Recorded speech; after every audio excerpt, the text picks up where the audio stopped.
പോയിന്റിലും 0 കിട്ടി, ബി എന്ന് പറഞ്ഞ പോയിന്റിലും 0 കിട്ടി. എയിലും കിട്ടി, ബിയിലും കിട്ടി 0. ഇനി ഈ ബെൻഡിങ് മൊമെന്റ് ആയിട്ട് സി കണ്ടുപിടിക്കണം. സി കണ്ടുപിടിക്കേണ്ട കാരണം എന്താ?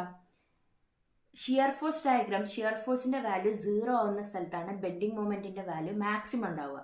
ഇതെന്തായാലും ഒരു ക്യൂബിക് പരാബോള ആയിരിക്കും വരിക. സാധാരണ പരാബോള അല്ല, ഒരു ക്യൂബിക് പരാബോള ആയിരിക്കും വരിക. രണ്ടും വരക്കാൻ ഏകദേശം ഒരേപോലെ തന്നെയാണ്. അപ്പോൾ നമ്മൾ എന്ത് ചെയ്യും? This is A cubic parabola എന്ന് എഴുതി വെക്കുക. Cubic parabola. കാരണം വരക്കുമ്പോൾ നമ്മളെ സാധാരണ പരാബോളയും ക്യൂബിക് പരാബോളയും ഒക്കെ കാണാൻ ഏകദേശം സെയിം ആയതുകൊണ്ട് ടീച്ചേഴ്സിന് വാല്യൂ ചെയ്യുമ്പോൾ മനസ്സിലാവാൻ എന്ത് എഴുതാം? ഇറ്റ്സ് എ ക്യൂബിക് പരാബോള എഴുതാം. ഈ ക്യൂബിക് പരാബോളന്റെ മാക്സിമം വാല്യൂ എന്ന് പറയുന്നത് ഇതാ ഈ സി എന്ന് പറഞ്ഞ പോയിന്റിലായിരിക്കും.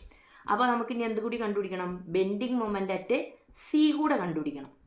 സി എന്ന് പറഞ്ഞ പോയിന്റിലുള്ള ബെൻഡിങ് മൊമെന്റ് അറിയുമ്പോൾ ഞാൻ ഈ സി എന്ന് പറഞ്ഞ പോയിന്റിൽ നമ്മൾ സെക്ഷൻ കൺസിഡർ ചെയ്തു. എക്സിന്റെ വാല്യൂ നമുക്ക് L/√3 ആണെന്ന് കിട്ടിയിട്ടുണ്ട്. സി എന്ന് പറഞ്ഞ